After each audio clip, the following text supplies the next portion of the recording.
Hello guys, मेरे YouTube channel में आपका स्वागत है। मेरा नाम मनमोहन मिश्रा। तो आज मैं आपको इस वीडियो में एडलविस मल्टी कैप फंड का डिटेल रिव्यू करके बताने वाला हूँ। इसके बाद कोई दूसरी वीडियो देखने की जरूरत नहीं पड़ेगी। मैं इसमें एक्सेल शीट में फंडामेंटल एनालिसिस करके दिखाऊंगा और लास्ट में कंक्लूजन में ये भी बताऊंगा कि आपको इसमें इन्वेस्टमेंट करना चाहिए नहीं करना चाहिए, और अगर आपको इसमें इन्वेस्टमेंट करना चाहिए तो कितने साल तक करना चाहिए। तो मेरे चैनल को सब्सक्राइब जरूर कर दीजिए। मैं शुरू ला देता हूँ, चलिए शुरू करते हैं। तो जैसा कि आप मेरे यहाँ पे स्क्रीन पे देख पा रहे होंगे, एडलविस मल्टी कैप फंड। इससे अगर आप लॉन्च ऑन डेट देखिए तो 25 अक्टूबर 2023 है, मतलब ये ज्यादा पुराना फंड नहीं हुआ है। इसको अगर आप देखें तो 1.2 इयर्स हो चुके हैं लॉन्च होते होते। इसका कैटेगरी रिटर्न देखिए 1.2 इयर्स में तो 23.69% तक का रिटर्न है। लेकिन इस फंड का अगर आप रिटर्न देखें 1.2 इयर्स में 44.47% तक का मैसिव रिटर्न है। मतलब देख पा रहे हैं, इसने कैटेगरी को बहुत ही बड़े मार्जिन, मतलब डबल मार्जिन से बीट कर रखा है, जो कि बहुत ही बड़ा मार्जिन है। तो यहाँ पे सुपर पॉजिटिव फीडबैक मिलेगा। अगर आप इन टर्म्स ऑफ अगर आप देखिए रिटर्न के मामले में, तो यहाँ पे अगर मैं देखिए पूरा वीडियो देखिए, क्योंकि मैंने यहाँ पे नीचे आपका फंडा उसके बारे में भी बताने वाला हूँ कि मतलब मार्केट कैपिटल क्या है, सेक्टर एलोकेशन क्या है, इसमें रिस्क कितना है, स्टैंडर्ड डिविएशन कितना है, बीटा कितना है, और ये कंपैरिजन मतलब हम करेंगे कैटेगरी के साथ और इसके बेसिस पे ही जज कर पाएंगे कि म्यूचुअल म्यूचुअल फंड में दम है या नहीं है। लेकिन अभी के मामले में पहले पॉइंट में ही आप देख पा रहे हैं कि मतलब रिटर्न के मामले में छप्पर फाड़ के रिटर्न दिया है, वो भी बहुत ही बड़े मार्जिन से बीट करके रिटर्न दिया है। अगर मान लीजिए इस पर्टिकुलर म्यूचुअल फंड में आपने डिसीजन ले लिया और 1000 रुपए एसआईपी क्या होता है, एक साल तक कंटिन्यूसली हर महीने तो आपका जो अमाउंट डिपॉजिट होता है 12,000 रुपीज, और 12,000 रुपीज आपका कन्वर्ट होकर बन गया होता है 14,953 रुपीज में। मतलब 15,000 रुपीज आपका कन्वर्ट होकर बन गया होता, मतलब 3,000 रुपए की बढ़ोतरी हुई होती, वो भी एक साल में। अगर मान लीजिए इस फंड में ना इन्वेस्टमेंट करके आपने गोल्ड में इन्वेस्टमेंट किया, तो गोल्ड में जो अमाउंट डिपॉजिट था 12,000 रुपीज, और 12,000 रुपीज आपका कन्वर्ट होकर बन गया होता 13,678 रुपीज।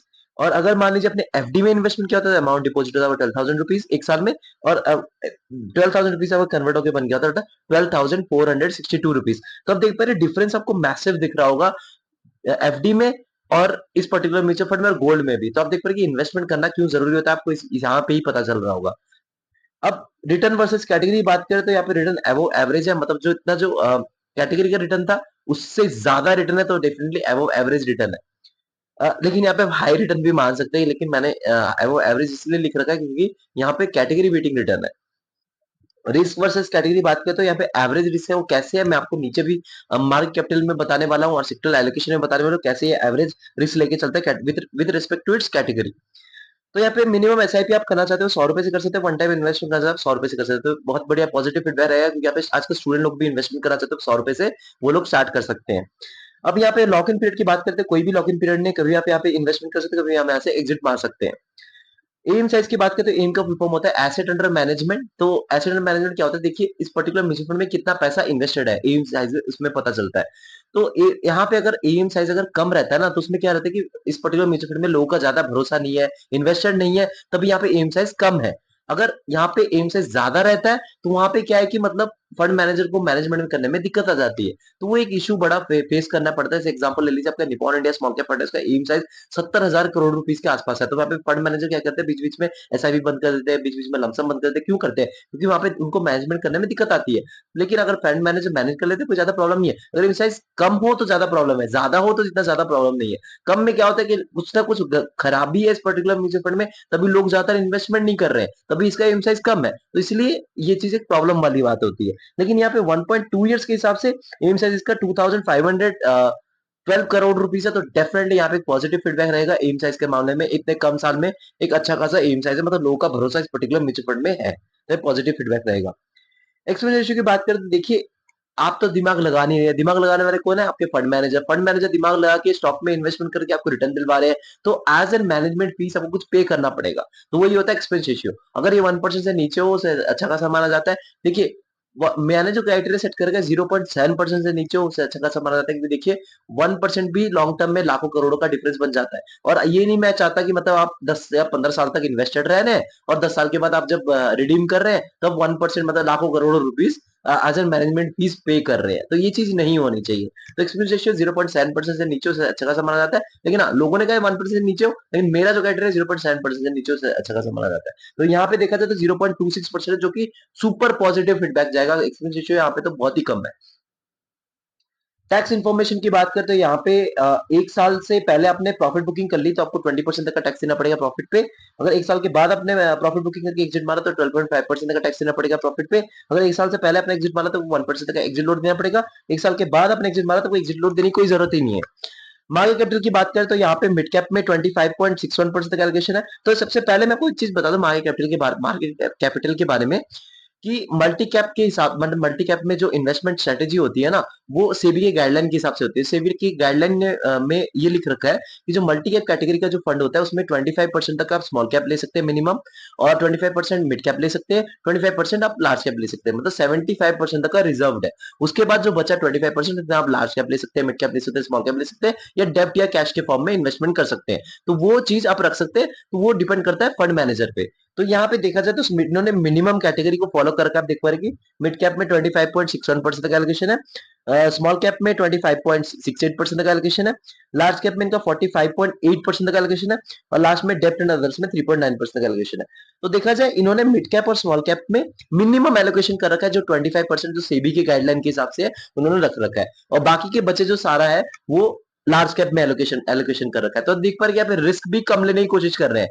तो रिस्क कम लेके यहाँ पे रिटर्न आपको मैसिव दे रखा है 44.47% तक का, वो भी 1.2 ईयर्स में। और कैटेगरी को 20% से बीट कर रखा है, मान सकते हैं करीब करीब 20-21% से बीट कर रखा है, जो कि बहुत बड़ा मार्जिन है अगर आप देखेंगे इस शॉर्ट टर्म में भी। तो रिटर्न के मामले में, रिस्क के मामले में यहाँ पे एक सुपर पॉजिटिव फीडबैक रहेगा। रिस्क थोड़ा कम भी है, रिटर्न भी कैटेगरी बीटिंग है, तो डेफिनेटली वो भी बहुत बड़े मार्जिन से बीट है। लेकिन हाँ, अभी कम है, मतलब 1 साल से हम जज नहीं कर सकते। हमें मैं मानता हूँ कि 5 साल, 6 साल या 7 साल का पुराना फंड होता है, तभी आप जज कर सकते हैं, कैटेगरी के साथ कंपेयर कर सकते हैं। लेकिन अभी के दौरान अगर देखा जाए तो सुपर पॉजिटिव फीडबैक है। सेक्टरल एलोकेशन की बात करें तो यहाँ पे फाइनेंशियल सर्विसेज में 26.57% तक एलोकेशन है, इंडस्ट्रियल सेक्टर में 15.61% तक एलोकेशन है, कंज्यूमर साइकिल में 14.3% तक एलोकेशन है, टेक्नोलॉजी सेक्टर में 12.25% तक एलोकेशन है, हेल्थ केयर में 9.12% तक एलोकेशन है, कंज्यूमर डिफेंसिव में 6.18% तक एलोकेशन है, बेसिक मेटल्स में 4.49% तक एलोकेशन है, एनर्जी सेक्टर में 3.7% तक एलोकेशन है, कम्युनिकेशन सर्विसेज में 2.71% तक एलोकेशन है, रियल एस्टेट में 2.38% तक एलोकेशन है। तो एलोकेशन के मामले में अगर देखा जाए तो ऊपर के जो 5 सेक्टर्स है ना, financial services, industrials, consumer cyclical, technology और हेल्थ केयर, अगर ये 5 सेक्टर अच्छा खासा परफॉर्मेंस देते हैं, आपको ये पर्टिकुलर म्यूचुअल फंड भी अच्छा खासा परफॉर्मेंस देगा। तो यहाँ पे डाइवर्सिफिकेशन के मामले में, सेक्टर एलोकेशन मामले में एक पॉजिटिव फीडबैक दूंगा। फंड मैनेजर की बात करें तो यहाँ पे 4 फंड मैनेजर है। एक है त्रिदीप भट्टाचार्य, इनके एक्सपीरियंस है 3.13 इयर्स का। सेकंड है ध्रुव भाटिया, इनके एक्सपीरियंस है 5.35 इयर्स का। थर्ड जो है अमित बोरा, इनके एक्सपीरियंस है 3.76 इयर्स का। और फोर्थ में है राज कोराडिया, इनका एक्सपीरियंस है 0.29 इयर्स का।